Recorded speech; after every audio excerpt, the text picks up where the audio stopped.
all staying healthy and safe. Thank you all so very much for supporting my channel. If you haven't already subscribed, please consider subscribing to my channel, and if you like this video, please consider giving it a thumbs up as well. On my previous video, I discussed about how to freeze multiple rows in Excel. In this video today, I would like to discuss about how to freeze multiple columns in Excel. For example, if I'd like to freeze columns A and B that would display country and region both, what I'll need to do is click on cell C1 and then click on View tab and then click on Freeze Panes.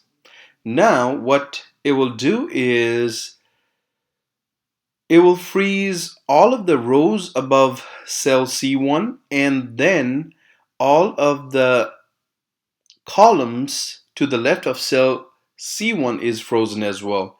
For us to check if all the columns are frozen here, we'll just scroll to the right and you'll see that the first two columns are not moved, which means those two columns are frozen.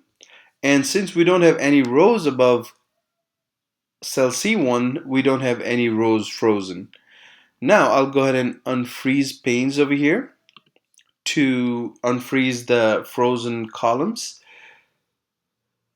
We can also go ahead and freeze the first column by itself, for which we have a button over here that is freeze first column.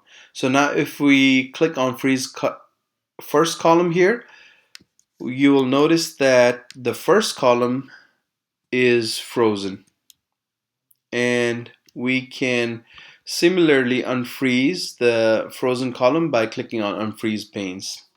This is how we can freeze and unfreeze columns in Excel. Hope this video helps you all. If this video helps you, please consider giving it a thumbs up, and if you haven't already subscribed to my channel, consider subscribing to my channel as well. Thank you all. Bye bye.